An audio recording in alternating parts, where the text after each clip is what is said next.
Navidad. ¿Qué te sugiere esa palabra? Yo sé que definir Navidad hoy es un problema serio, porque la definición de Navidad tiene que ver con el pensamiento personal de cada uno. Para unos Navidad es regalos y compras, para otros Navidad es monotonía, para otros es luces, para otros son canciones. Podríamos definir Navidad de muchas maneras. Y hay ocasiones en que la gente parece que el discurso de ciertos grupos llamados evangélicos conservadores es que la Navidad sea un tiempo de cara larga y espíritu amargo, porque es el espíritu de ellos. De modo que hablan de Navidad de muy mala manera, y seguramente que durante la semana recibiréis algún mail, si tenéis ocasión de leerlo, hablando de que el árbol de Navidad es un acto pagano de adoración a los árboles y buscando la reminiscencia entre los celtas y hablando de las fiestas griegas sobre los dioses y no sé cuántas cosas más. ¿Alguien os preguntará esto?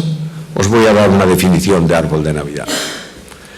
Para mí el árbol de Navidad es un enorme símbolo del cristianismo. ¿Cómo? Sí. Míralo. ¿Es un árbol de hoja perenne? Este, por supuesto, lleva muchos años ahí. ¿Es un árbol de hoja perenne? Sí. ¿Y qué dice el Salmo del creyente? Su hoja no cae. ¿Es un árbol orientado hacia arriba o no? Sí. ¿Y qué dice la Biblia? Mas vuestra ciudadanía está en los cielos. Y en tercer lugar, ¿es un árbol luminoso? ¿Y qué dice la Biblia? Vosotros sois la luz del mundo. Ya tenéis un símbolo cristiano. Lo hemos convertido rapidísimamente para que tengáis argumentos contra aquellos que pretenden que paséis una Navidad de caras tristes, encogidos en un rincón de vuestra casa, si es posible sin calefacción. Pero todo esto contrasta abiertamente con la enseñanza de la Biblia, y esto es lo que nos interesa esta mañana. Abramos el último llamado cántico del Evangelio según Lucas, capítulo 2. Y versículos, podríamos leer todo el pasaje, tenemos tiempo y podemos leerlo desde el versículo 67 hasta el versículo 80.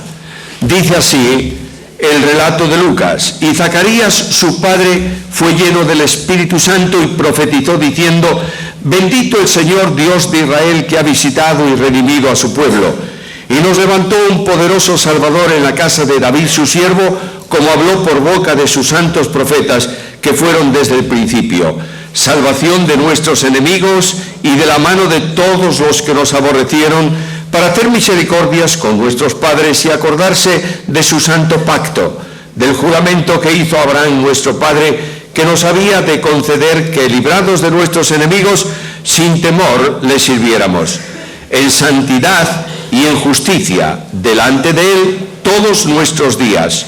Y tú, niño, profeta del Altísimo serás llamado, porque irás delante de la presencia del Señor para preparar sus caminos, para dar conocimiento de salvación a su pueblo, para perdón de pecados, por la entrañable misericordia de nuestro Dios, con que nos visitó desde lo alto la aurora, para dar luz a los que habitan en tinieblas y en sombra de muerte, para encaminar nuestros pies por el camino de paz. Y el niño crecía y se fortalecía en espíritu, y estuvo en lugares desiertos hasta el día que se manifestó de su manifestación a Israel. Está hablando de Juan el Bautista.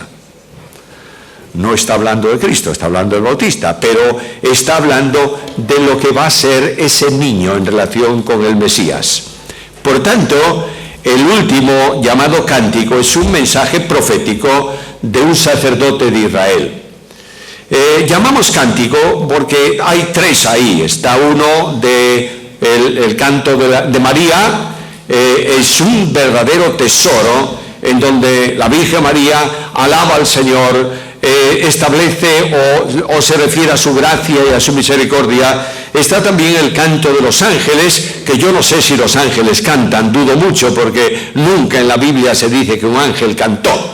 Siempre que tú hablas, lees algo de los ángeles, lees y dijeron. Pero bueno, ¿tú quieres que cante? Que cante, no tengo ningún problema.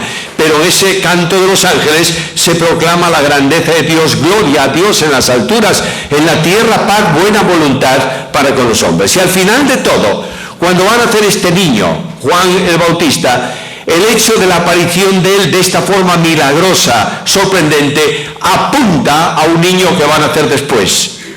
Y este que va a nacer es el Hijo de Dios, Emmanuel, Dios manifestado en carne. La última parte, los últimos 2 versículos son los que yo quiero destacar esta mañana, en donde Zacarías dice que por la entrañable misericordia de Dios ocurre esto. Y él viene como una visita de la aurora. Y en tercer lugar, viene con un propósito, dar luz a los que habitan en tiniebla y conducir nuestros pies por un camino de paz. Por tanto, hay 3 cosas ahí. En primer lugar está la acción, y la acción está definida en la segunda parte del versículo 78, con que nos visitó desde lo alto la aurora. El nacimiento de Cristo, la Navidad, es la gran operación de descenso de Dios a los hombres. No dice que comenzó a nacer la aurora, sino que nos visitó desde lo alto. Es decir, Dios encendió una luz que viene desde lo alto y que como la aurora anuncia el resplandor luego de todo el día, así anuncia Él el proceso de su gracia y de su misericordia. No hace falta recordaros, todos lo sabéis bien, conocéis perfectamente la Escritura, estáis firmemente establecidos en la doctrina bíblica, que el proceso por el cual la aurora divina brilla en el mundo se produce por la planificación eterna de Dios en cuanto a salvación. Déjame utilizar la Biblia. ¿Para qué hablar de cómo tiene lugar eso si tengo textos bíblicos más elocuentes y palabras inspiradas, sabiendo que habéis sido rescatados de vuestra vana manera de vivir, la cual recibisteis de vuestros padres, no con cosas corruptibles como oro o plata, sino con la sangre preciosa de Cristo, como de un cordero, sin mancha y sin contaminación? Ahora presta atención a esto. Ya destinado. El verbo ahí en el texto griego es el verbo predestinar. Ya predestinado desde antes de la fundación del mundo. Quiere decir que antes de que Dios se exteriorizase y se hiciese visible mediante la creación, que habla de su existencia, en la intimidad divina surge el pensamiento de gracia en relación con la salvación de los hombres. Dios no salvó al hombre porque el hombre pecó. Dios no salvó al hombre porque el hombre se extravía. Dios no salvó al hombre porque el hombre se deterioró como instrumento o como barro en sus manos. Dios salvó al hombre porque antes de crearlo determinó salvarlo. Y esto es la enorme bendición y la gran verdad de la Biblia. El Dios de la Biblia no funciona por condiciones.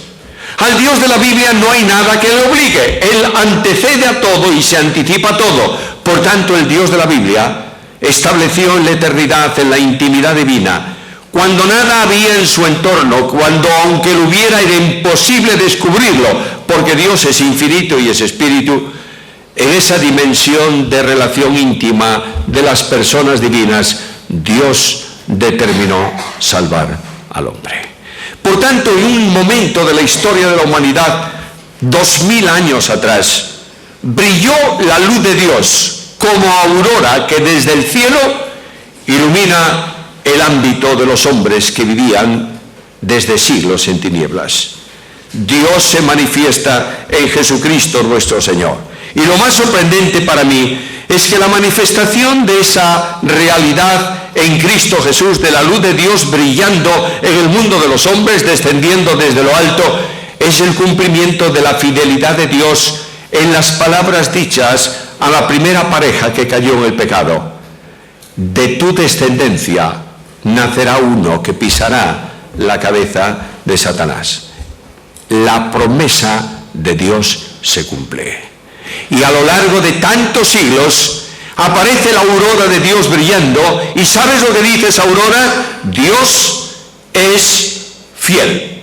No hace falta recordaros el texto tan socorrido de Gálatas 4:4 que tantas veces repito y tantas veces repetimos cuando vino el cumplimiento del tiempo. Solo en ese momento, cuando fue el tiempo de Dios, la aurora de Dios brilla para avisar a los hombres que comienza el día de la gracia.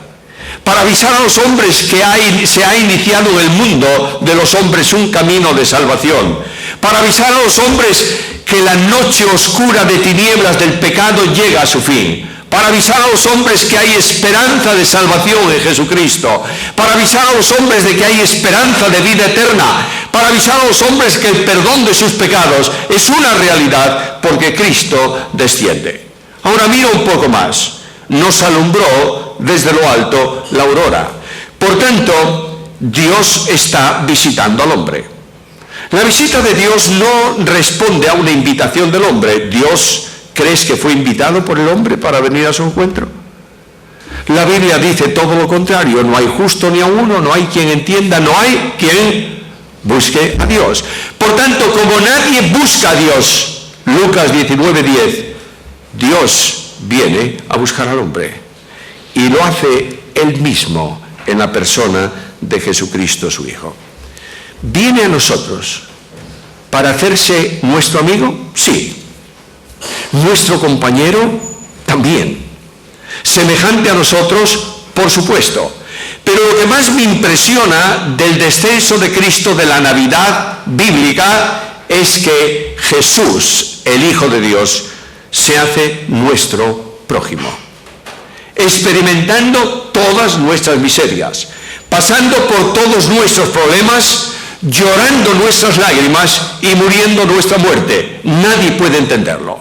Aunque tú quieras detenerte a reflexionar sobre ese misterio de la gracia, es tan insondable que nunca alcanzas el fondo y tan elevado que nunca llegarás a su cima. Pero la gran realidad es que la Biblia dice de Jesús, el que nace en Belén, estas palabras: en toda la angustia de ellos, Él fue angustiado. Y añade, y fue su Salvador.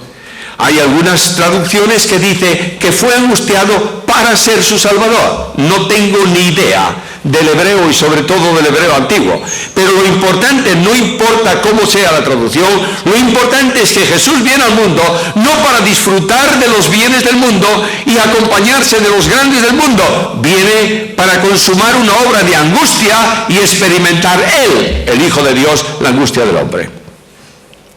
Lo que Dios solamente podía entender intelectualmente, viene a comprenderlo en experiencia por medio de su Hijo. ¿Sabe Dios lo que es el sufrimiento? Sí. ¿Cómo no va a saber? Él sabe todas las cosas. ¿Lo experimenta? No, como Dios no.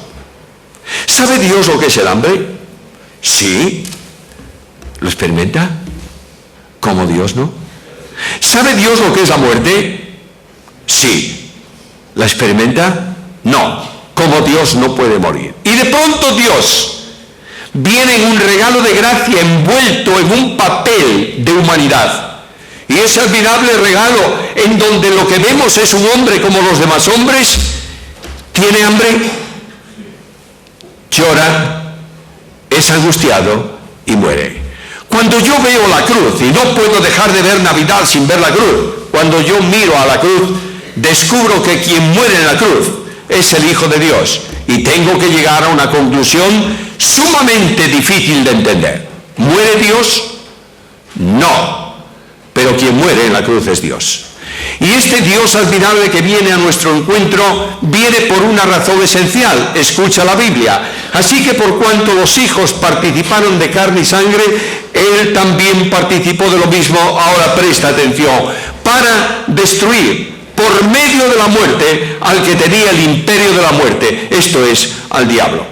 Cuando Cristo es levantado en la cruz del Calvario, cuando el Hijo de Dios ofrece su vida de infinito valor por nuestros pecados, Él derrota en la cruz a principados y potestades, venciendo sobre ellos. ¡Qué bendición tan grande tengo yo esta mañana! Sabiendo que Satanás puede rugir a mi lado, sabiendo que sus demonios pueden atacarme a mí y a la iglesia, sabiendo que puede conmocionar mi propia vida, pero es un enemigo sujeto y derrotado. y yo soy vencedor en Cristo Jesús. ¡Qué gloria la Navidad! El encuentro de Dios en gracia. Escucha, Dios no viene al mundo para sentarse en el templo de Jerusalén y ser adorado. Dice que nos visitó desde lo alto la aurora. ¿Tú sabes lo que es una visita? Sí, sabes lo que es una visita, sobre todo las inoportunas.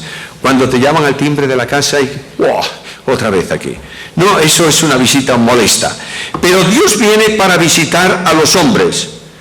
Nosotros no lo invitamos a esta visita, pero Él viene. Se mencionó hoy, y siento no haber estado el domingo pasado para oír el ministerio sobre el hijo pródigo. ¿Es así? Pues claro. Esto, me doy cuenta de la impresionante dimensión de esa parábola, en donde el pródigo vuelve en sí, reflexiona y camina hacia el Padre, y el Padre lo recibe con un abrazo. Pero es el pródigo el que volvió al Padre, ¿verdad? ¿Por qué? Porque era hijo. A veces nosotros echamos las culpas al pródigo y decimos cosas de él no sabes cómo. Bueno, era hijo cuando estaba con el Padre, cuando se llevó los bienes, cuando los malgastó, y cuando regresó era hijo, y el Padre lo ama porque es su hijo. Ahora, lo sorprendente es que quienes están en el mundo no son hijos de Dios, sino enemigos de Dios en malas obras. Y este admirable Dios viene al encuentro de estos hombres para hacer una operación de gracia. Es la consecuencia que menciona aquí en el pasaje Zacarías. Volvemos al versículo 78. Nos visitó desde lo alto la aurora. Ahora, fíjate que no dice que nos visitó la aurora en sentido genérico. No tenemos otra forma de expresarlo en castellano. No es una aurora como la que apareció hoy. Hoy apareció la aurora, sí, y mañana también. ¿La misma? No. Cada día es una aurora distinta. Pero aquí se nos dice que nos visitó la única aurora que abre, ¿qué cosa? Abre el día de la gracia. Un día de proyección eterna que abre las puertas de la esperanza y el acceso a la gloria. La primera consecuencia que esto trae es esta: aquella luz verdadera que alumbra a todo hombre venía a este mundo. El Dios de la gracia envía su luz. No hay nada peor que que podamos imaginar que una noche sin luna en un bosque sin luz. Os he contado, creo, en alguna ocasión esta historia. Cuando íbamos nosotros en verano, la familia, a un balneario de 5 estrellas que se llama Calvos de Bandé, en esa aldea tremenda, el deporte que teníamos los mayores, los hombres de la familia, era, después de cenar, salir por el monte, por el interior del bosque, caminando hasta el kilómetro 8 de la carretera. Estábamos en el kilómetro 4. Por lo menos hacíamos 6 o 7 kilómetros para arriba. Una noche, Felipe, mi hijo, ¿lo conocéis?, llevaba la linterna. No había una sola gota de luna. Era luna nueva. No había luna, y estaba el bosque, y allá nos fuimos. Y había que cruzar una especie de arroyito chiquitín que corría por allí, y fíjate tú por dónde, mi querido hijo pisa una piedra con musgo, resbala, y no se cayó él, dejó caer la linterna. Y hay esa ley de Murphy tan conocida, que lo malo que va a pasar siempre. La linterna cayó ¿cómo? Con el cristal para abajo, encima de la piedra. ¿Y qué ocurrió? Se rompió el cristal, eso sería lo de menos. Se rompió también la bombilla. Y ahí quedamos. Y yo dije, ¿por dónde vamos? Y uno de mis yernos decía, por aquí, y otro decía, por allá, otro por... Y yo a última hora, como era el más viejo, dije, bueno, vamos por aquí. Y fuimos por ahí. Y no salimos al kilómetro 8. Llegamos casi al kilómetro 12. Por medio del bosque. Claro, yo quise exterminar al delincuente, pero la gracia no lo permitió. Ahora, tú estás en una situación de oscuridad y es un problema muy grave. No sabes el camino, no tienes idea de dónde estás, hay una serie de dificultades. El hombre vivía en las tinieblas de la fe, de la gracia, de la esperanza, de la formalidad, en las tinieblas de la muerte, y de pronto comienza a alumbrar el día. y comienza a disiparse las tinieblas en donde el hombre estaba y en el lugar en donde, en el medio, en el modo en donde el hombre vivía. Ahora fíjate lo que Dios hace, versículo 77, viene para dar conocimiento de salvación. Dios mismo se hace salvación en Cristo. En el anuncio se le dice, llamará su nombre Jesús. ¿Por qué? Porque Él salvará a su pueblo de sus pecados. Pero hay algo muy interesante. Este Dios que se hace salvación viene para dar conocimiento de salvación. El verbo conocer en la Biblia no es simplemente un verbo intelectual, de saber, es un verbo de relación. Es decir, la salvación no es un sermón religioso que se anuncia y se proclama. La salvación no es un discurso sobre lo que puede ocurrir. La salvación es una vivencia personal. Jesús lo dijo en Juan capítulo 17 y versículo 3, cuando expresó estas palabras. La gracia, la verdad, la salvación es que te conozcan a ti, el único Dios verdadero, y a Jesucristo a quien tú has enviado. De manera que Dios se aproxima a mí para que yo pueda tocarlo, para que yo pueda experimentar una relación personal con Él, para que hoy por medio de la fe yo pueda acceder a su persona y ser uno en Cristo Jesús. Conocimiento vivencial con Dios. La salvación que Dios hace es abierta en cuanto a puerta de acceso por el Hijo de Dios. Y en Juan capítulo 10, versículo 9, el Señor Jesús dice que Él es el camino, que Él es la puerta, en donde puede entrar ¿quién? Cualquier persona que acceda a la salvación por medio de ella. Dios abre camino de vida. Jesús dijo, yo soy el camino y la verdad y la vida. Por tanto, tenemos la puerta de la salvación, tenemos el camino de la salvación, y lo único que Dios hace es demandar de mí un acto de fe. No me pide que yo haga algo. Por ahí hay una teología extraña que dice que Dios ha hecho el 99,9% del proceso de salvación y que tú tienes que hacer el 0,009, que es creer. No, señor. Creer no es una obra. Creer es una entrega. Creer es un acto de obediencia. Cree en el Señor Jesucristo y será salvo. Pero la salvación, dice la Biblia, es de Jehová. No hay nada que el hombre pueda hacer en el campo de la salvación porque está hecho todo. Cuando Cristo muere en la cruz, Jesús dice, como última expresión suya, consumado es. No hay nada que añadir. De ahí que el escritor de la carta a los Hebreos diga también que por un solo sacrificio hemos sido perfeccionados, por tanto es un sacrificio irrepetible. Dios ha hecho su obra, viene y abre el camino de la vida, pero algo más. Dios llama a los muertos a un encuentro con la resurrección. Jesús dijo de sí mismo en Juan 11:25, yo soy la resurrección y la vida. Yo quiero dejar claro esto. Cuando una persona cree en Cristo, es resucitado en Cristo y por Cristo. Escucha Efesios 2:6. Juntamente con Él nos resucitó y asimismo nos hizo sentar con Él, ¿en dónde? En lugares celestiales. El hombre es un muerto en delitos y pecados a causa de su condición natural. No es porque sea muy malo, no, es que es así él. Y necesita una vida. Esta vida, la vida a un muerto, solo es posible si se produce una resurrección. El Espíritu Santo te coloca en Cristo. Y este que es vida absoluta te comunica al que cree la vida eterna, la vida verdadera. Y esa persona es pasado de muerte a vida y es resucitado con Cristo. Pero algo más. Mira el versículo 9. De nuevo, viene para anunciar también perdón de pecados. El pecado es la barrera que separa, que distancia al hombre de Dios.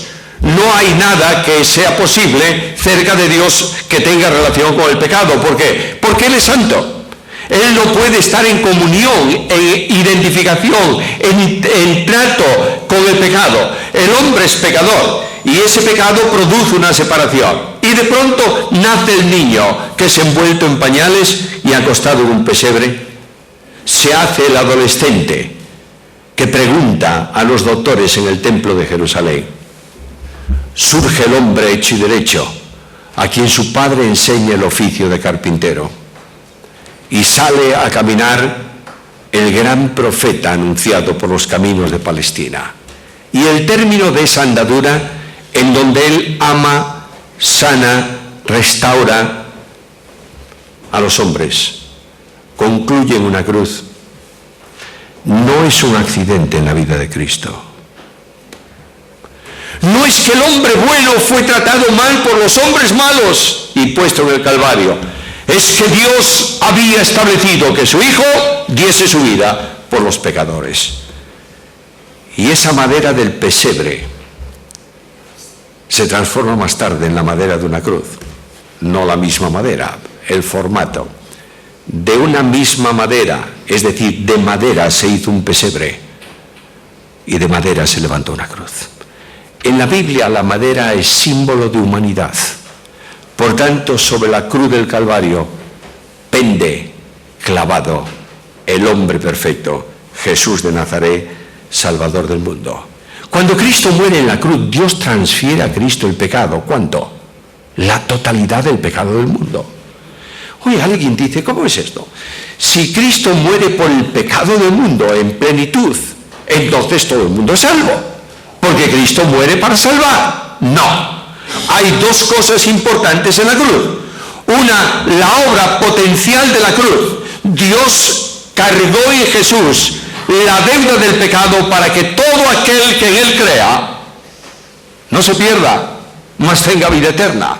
En el gran tribunal de Dios, en el juicio del trono blanco, no habrá nadie que diga: Dios, no has hecho bastante por mí. Pero habrán muchos, lamentablemente, a quienes Dios diga: no has creído en lo que yo hice por ti. Esta obra del Calvario nos visita en Cristo y nos anuncia plena seguridad. Seguridad de salvación. Jesús mismo dijo: el que cree en mí tiene vida eterna. Escúchalo, por favor. La religión proclama una salvación parcialmente divina y potencialmente humana. La gracia anuncia una obra de salvación ¿para quién? Para todo aquel que cree.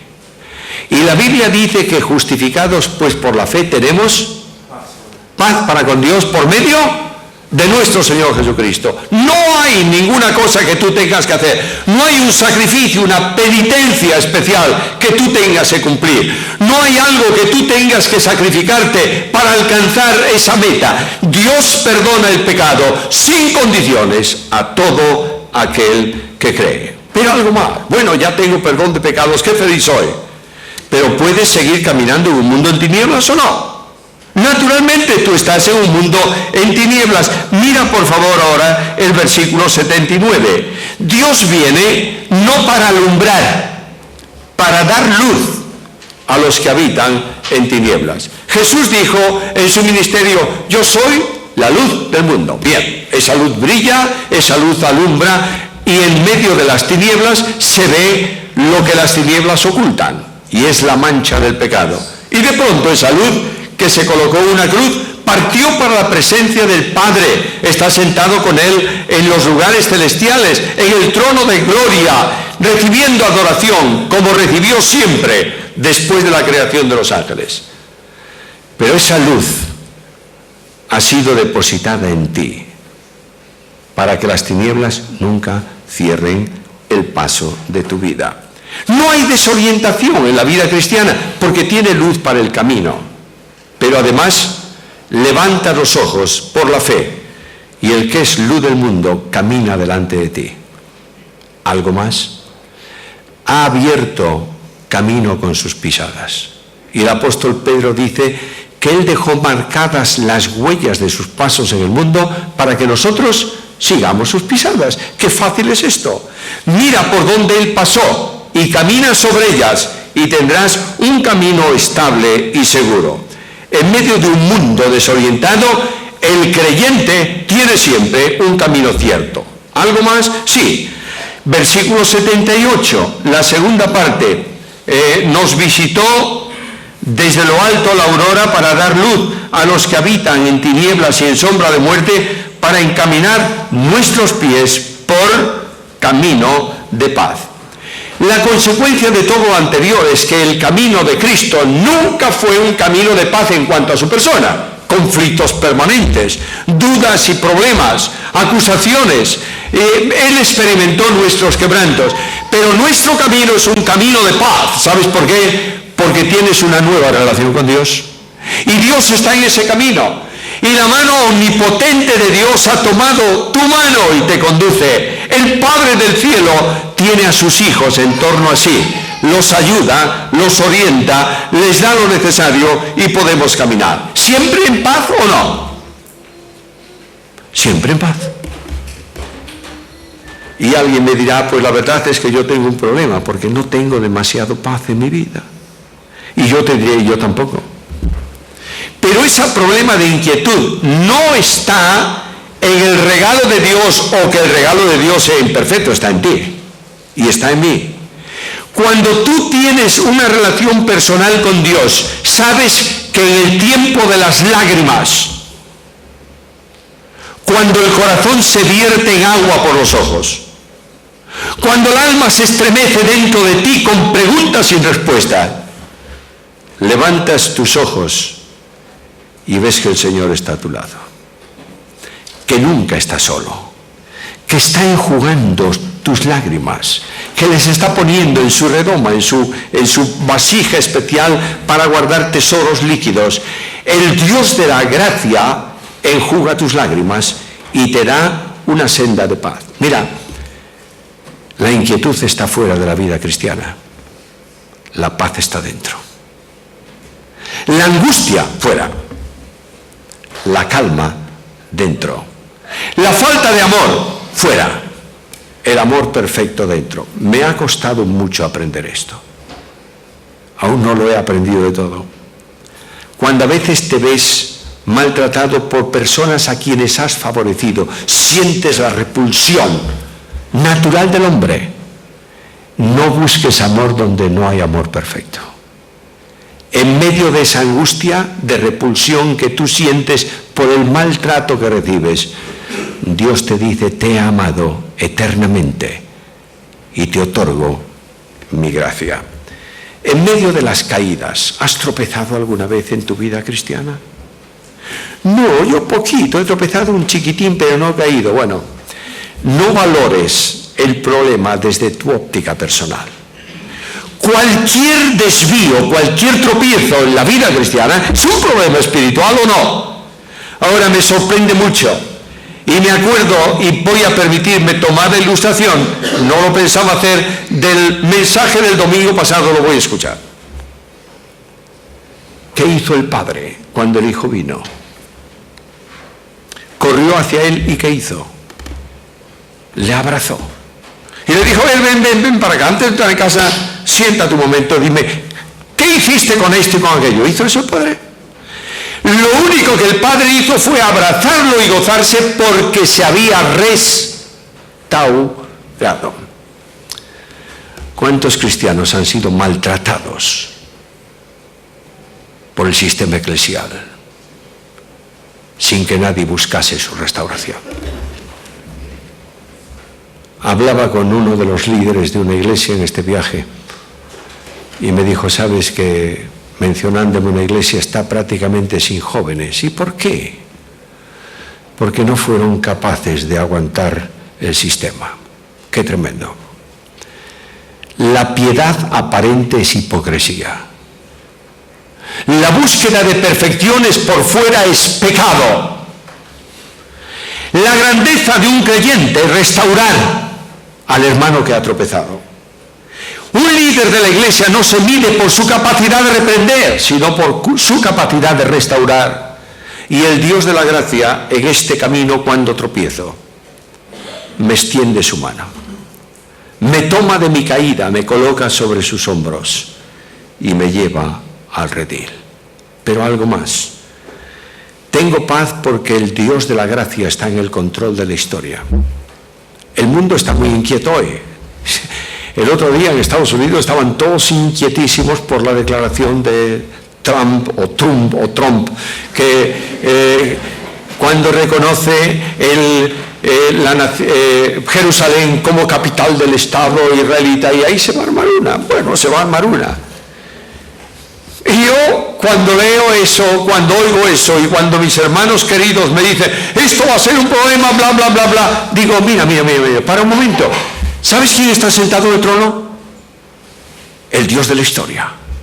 Y ese Dios de la historia no va a permitir nada que no corresponda a su plan y a su propósito. Y yo miro el futuro del mundo y leo en la Biblia, he puesto mi rey sobre Sión, mi santo monte. ¿Quién? Jesús, el Hijo de Dios. Toda autoridad me es dada en el cielo y en la tierra. No hay nada que pueda atreverse contra mí. Yo soy el Dios de la omnipotencia, el Dios de la paz, el Dios de la gloria, el Dios de la grandeza. Y automáticamente siento profunda paz en un mundo que se desmorona. Porque Dios es Dios. Quiero terminar. ¿Cuál es la razón de todo esto? Versículo 78, la primera parte. Todo esto se produce por la entrañable misericordia de Dios. Dios no ha dado un paso de salvación fuera de la misericordia. Porque no solamente nos ha tratado con gracia. La misericordia, se ha dicho muchas veces, simplemente lo recuerdo, es apreciar el dolor que produce algo y sentir compasión de él. Los ciegos en el camino clamaban, Hijo de David, ten misericordia. Mira mi problema y pásalo por tu corazón y reacciona. Y el Dios de la omnipotencia ha visto mi angustia y ha visto mi problema y ha tenido de mí misericordia. ¿De dónde surge eso? Lees la Biblia y encuentras frases como esta: por la entrañable misericordia de Dios. Es decir, el amor que no sale o no se manifiesta simplemente desde el exterior, sino que se manifiesta al exterior porque nace en el interior. Dios sintió su corazón conmocionado, conmovido por nuestra miseria y envió al Santísimo Hijo suyo para que nosotros, los miserables, encontremos un camino de gloria y de esperanza. Para los que sin familia seamos hechos hijos de Dios. Para que los que no tenemos herencia más que la angustia de cada día y el problema del futuro, seamos herederos de todo en Cristo Jesús. Y aquí entro en el corazón de la Navidad. ¿Cuál es el núcleo de la Navidad? El Señor me amó a mí y se entregó a sí mismo por mí. Esta es Navidad. Hermano querido, que el tiempo de Navidad, las luces en las calles, las canciones, los servicios especiales en la iglesia, no te nublen de esta verdad. Navidad es que Dios te amó a ti. ¿Amó a todos? Por supuesto que sí. Pero a veces nosotros diluimos el amor de Dios fraccionándolo entre tantos como somos. Y siempre nos toca una porción menor del amor. Escucha, por favor, la Biblia dice que aunque tú fueses el único pecador en toda la historia, Dios te amó y envió a su Hijo para que ocupase tu lugar en una cruz. Y esta mañana el Dios de la gracia viene a nuestro encuentro. Y viene a nuestro encuentro para hablarnos de amor en la persona de su Hijo e invitarnos a un encuentro personal con Él. El amor de Dios es infinito, ¿sabes? Nunca podremos entenderlo. Cuando tú estudias en un seminario El primer curso, los estudiantes del primer curso se caracterizan, entre otras muchas cosas, por una Biblia grande nueva, debajo del brazo. Y los de segundo curso ya tienen la Biblia un poco más utilizada, pero es el tiempo de las grandes decisiones. Luego, cuando llegas a cuarto, a quinto, ya la Biblia está muy gastada y las decisiones se han quedado en el camino, porque sabes que todo cuanto has dicho siempre se han quedado corto y nunca lo has alcanzado. Es una gran bendición. Ahora, en un seminario muy grande, un alumno de segundo curso estaba estudiando teología propia, la doctrina acerca de Dios. Y el profesor, un brillantísimo hombre de Dios, un experto en Biblia, les habló de los atributos comunicables e hizo énfasis profundo en el amor de Dios. Terminó la clase y un alumno vino al profesor y le dijo: dígame, ¿cuánto tiempo necesitaría yo para hacer un estudio a fondo sobre el amor de Dios? Y el profesor le miró y le dijo: mira, no te llegaría a ti, no te llegaría toda la eternidad para terminar el estudio. Y el chico se sintió molesto y le dijo: ¿le parezco tan ignorante? Y el profesor le dijo: no. Pero ¿acaso lo eterno no podemos entenderlo? Y será en lo eterno que nos demos cuenta de lo ilimitado de nuestra capacidad para entender el amor de Dios. Acepta un consejo. No busques analizar el amor de Dios. Limítate a experimentarlo en tu vida. Esto es lo que yo necesito esta mañana. Y este admirable Dios viene a tu encuentro y al mío para decirte, con palabras suyas: he aquí, yo estoy a la puerta y llamo. Es un llamado universal. No es solamente para los que nosotros decimos pecadores perdidos, es primeramente un llamado para los creyentes. El Cristo de la Biblia está muchas veces en la puerta de nuestra experiencia. El Cristo de la gracia está muchas veces colocado al margen de nuestra vida. Y esta mañana el Cristo de Dios viene a tu encuentro y te dice: yo estoy a la puerta y llamo. Y es posible que entre nosotros haya alguna persona que se dé cuenta que está viviendo una vida cristiana lejos de Jesús. Y quiere decir al Señor esta mañana: Señor, aquí estoy. Te abro la puerta de mi vida para que tú ocupes el lugar de honor y que tu gracia llene mi vida. Aquí estoy, Señor. Me rindo a ti, me entrego a ti. Vamos a guardar un momento de recogimiento personal. Y yo quiero hacer esta invitación de nuevo en el nombre de mi amado Salvador. He aquí estoy a la puerta y llamo.